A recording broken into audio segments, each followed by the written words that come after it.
Good morning. I am so happy to be here today.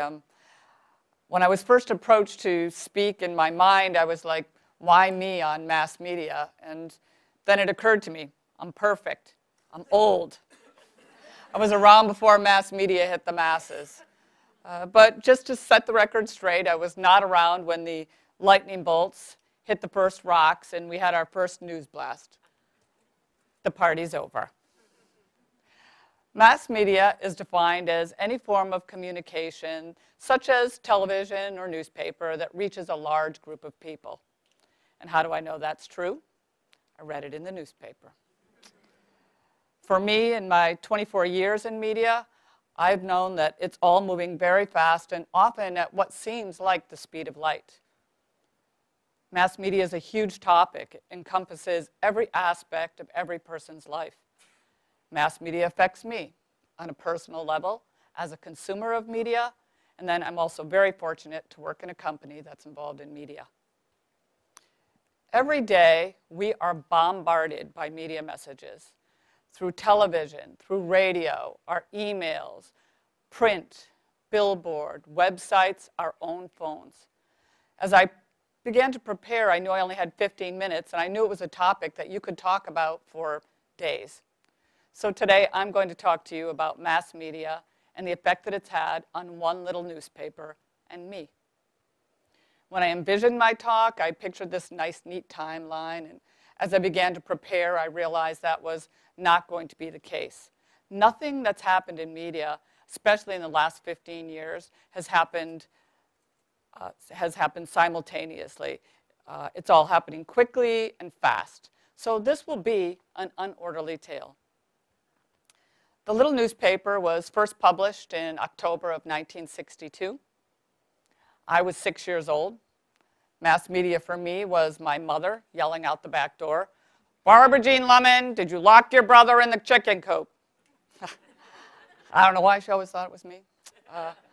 Technically, the newspaper at that time was a shopper. It contained only ads, no news stories. Its circulation was one small town in western Massachusetts. Today, that would be referred to as hyperlocal. It's a sought-after title in this day and age.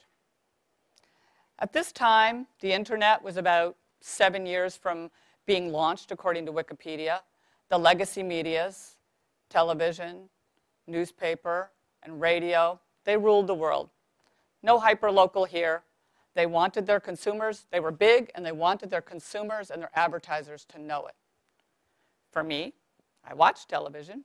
I read, and if I wanted to learn something new, I looked it up in the Encyclopedia Britannica. There was no Google ads, no immediate answers to all of my life's questions, and no dinners served by the light of my iPhone as I looked up the definition of E equals MC squared. For the little newspaper, let's talk about the internet a little bit. For the little newspaper, it had been a double-edged sword. It wasn't enough that we had increased our circulation to 14 communities, that we now had news on all the inside pages and 4 niche publications. Online became a necessity if you're in the media business. We launched the first version of our online newspaper in 1996. I'm now 40, married. I have 2 sons. And while we're connected to the internet, our lives do not yet revolve around the internet. I don't use it for shopping or reading or getting my news. If I only knew how quickly that was about to change. In the newspaper industry, it was right around this time that Craig Newman launched Craigslist. Craigslist initially started as an email to friends in the San Francisco Bay Area. It became a web-based service in 1996. They added more classified categories. And then in 2000, Craigslist started expanding to different cities across the United States. Newspaper publishers began asking, who's Craig and what's he doing in my community? In my opinion, it turned the newspaper industry upside down. Consumers could now sit at home in their pajamas and they could find a job, buy and sell their stuff, rent a vacation home from their very own computer. I will confess, I have used Craigslist. To my boss who's in the audience here, there's nothing you can do about this now. When we would have job openings, I would post them on Craigslist. And it worked. I was so guilty.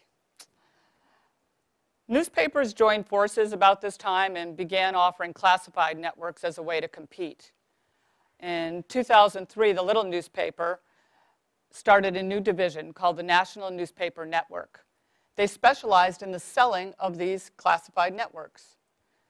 They now sell all genres of media across the United States and Europe.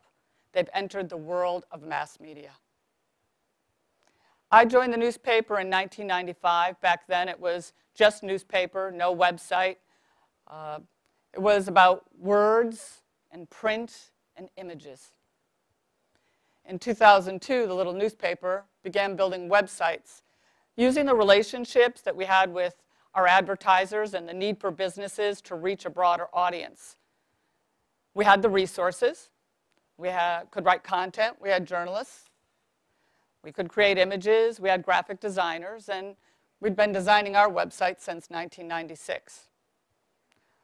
What was very interesting to me is that even in 2002, you still had to convince businesses that websites were going to be an important part of their branding, marketing, and the selling of their business. Today, it is my pleasure to still work with some of those businesses that took a chance. They tried something they did not understand in the hopes that it was going to help them to become a stronger, more relevant business. And then there's texting. On December 2nd, 1992, the first text message was sent from a computer to a mobile device. Simply read, "Merry Christmas." For me, I discovered texting when I was in my early 50s. I found texting to be an awesome form of communication. Certainly made the dating game a lot easier. Now, instead of a long, drawn-out conversation about, I'm really not right for you. No, it's really not you. It's me. Now I can send a sad face emoji. Texting also became a great way for me to stay in regular contact with my family. A quick, "Good morning, how about pizza for dinner tonight?" Everybody in the group replies, which drives my middle brother nuts. And boom, we have a plan. This would have taken 10 phone calls and at least 2 days to accomplish pre-texting. For media, texting brought about a new way for businesses to communicate with their customers. It's also a way for us to get the news to our readers faster, quicker, in their pockets. You can't get any closer to someone than their pocket or their pocketbook. It also meant for media that we had to be working that much faster, it's that much more immediate, and there's no time to breathe. The little newspaper began offering full texting programs to their advertisers. By the way, there is no emoji for breaking news. If anyone could come up with that, that'd be really great. Facebook. Who would have thought that Facebook would become a news source? I know what you're thinking. How can my niece Becky posting about what she had for breakfast have any effect on media? Well, I'll say to you in more ways that you can imagine. I'll use myself. If my sister or my friends post to me about a community event or maybe a restaurant where they had bad food, I read it and I believe it. I trust them. They are a media source for me. Pew Research Center, based on a survey that was completed March 19th through April 29th in 2014, reported that among millennials, Facebook is far and away their most common source for government and political news. When asked whether they got their political and government news from 42 sources in the previous week, was 36 specific news outlets, local TV in general, and 5 social media sites.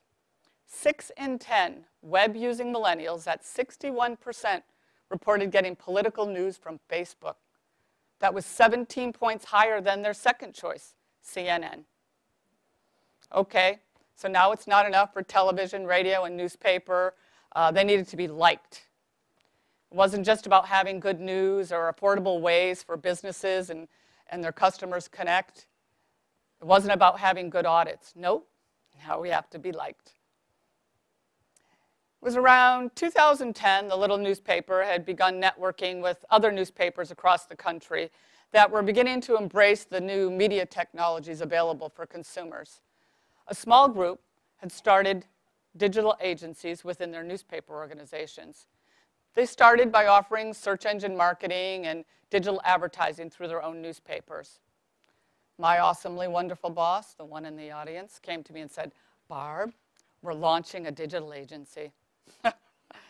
If anyone told me 5 years ago that I'd be talking about website development, search engine optimization, social media management, and search engine marketing, I would have laughed.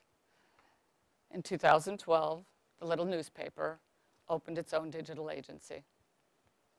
When we initially got started, there was concern that it might cannibalize the newspaper base, but that really has not proven to be true. If anything, the agency allows the newspaper to act in a more consultative manner with those customers, reinforcing those relationships. In 2014, we began working with other newspapers across the country to assist them in opening their own digital agencies. Our message to these publishers is that to remain a reliable source for your customers, you must be willing to embrace what's new and help them to do the same. The little newspaper has taught me that to survive in a very competitive field like media, you can't be afraid to redefine who you are. I've come to know that I'm not too old to learn something new. And some of the smartest people I know are under 30. And I better show them because they're going to tell if I don't. The wisest ones are the ones that act like they're under 30. In conclusion, media is a work in progress. I believe that the legacy medias will continue to play an important role in our future, provided that they are willing to make room for our new digital partners. To our new digital partners, I would say to you, get ready. The next greatest media source is being developed in some college dorm right now. And your tale is just getting started. Thank you very much.